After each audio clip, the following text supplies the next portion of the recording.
You were the sibling of Dandy and Pebble's caretaker, and since Dandy's caretaker was sick that day, you had come in his place.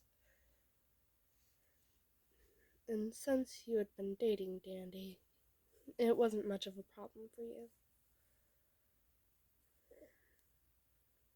When you get in, Dandy smiles happily as he sees you, and he curiously asks, "Listener, huh? What are you doing here? Hmm?" And then you smile and say, "Oh, my brother's sick. He had me come in." Then Dandy happily says, "Well, that's always fun." After a while, Dandy had asked you to take care of Pebble while he ran his shop. So you were in the back room of the shop while Dandy was working with the customers. You had been playing with Pebble, like usual, whether it be playing fetch or tug of war. And after a while, you had noticed that it had become eerily quiet out there. So you cautiously peek under the door, and then you nervously say to Pebble, Pebs, I don't think Dandy's okay." Then you hear Dandy's music. It's obvious that both you and Pebble are terrified. Then you ask Pebble, "Hey, bud, do you know where Dandy keeps the tapes?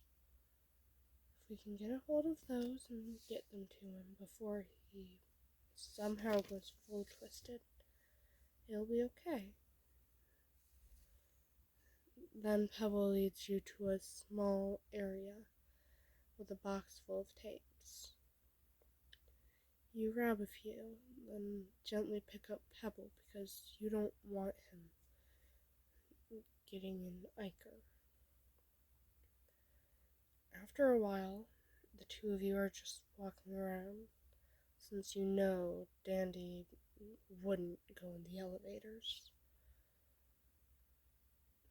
Then, strangely enough, you see him trying to climb a tree in his twisted form. Then you chuckle and say, "Geez, since when does he do that?" That immediately gets you spotted by Dandy. You know that all the other tunes are on different floors, and preferably safe. And then you gently set down Pebble and say, "Buddy, go hide. I'll handle Dandy." Then Pebble whimpers and runs off.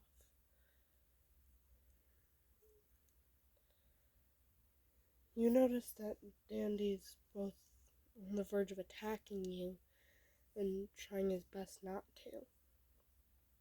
Then you say, "Hey, hun, brought you some tapes. I'm guessing people were taking forever." That's what calms him down. Then he goes back to normal and hugs you. And he says, "Sorry, hon, I lost my cool with some customers. People are annoying." And you chuckle and say, "Yeah, I understand you there." After a while, the lights had gone back on and the music had stopped. And people were out of hiding and this time they actually went to Dandy's shop more often because they didn't want to risk anyone getting killed. And you're just back in the room playing with Pebble, who's still a little scared. After a while, it was about closing time, and Dandy comes into the back room after closing down his shop. Then he just lays down against you and says, "Hey, hon, thanks for both stopping me from attacking more people and for caring for Peps while I was busy." Then you chuckle and say, "No problem, hon." Then he says, "However, you are not allowed to leave, my dear." And you smile and say, "Fine by me." After a while, Pebble had fallen asleep on your lap, and Dandy was cuddled up against you. Then he gently kisses you and happily says, "Love you, dear. See you in the morning." And you smile and say, "Love you too, hon. See you in the morning." Then you both fall asleep while cuddling.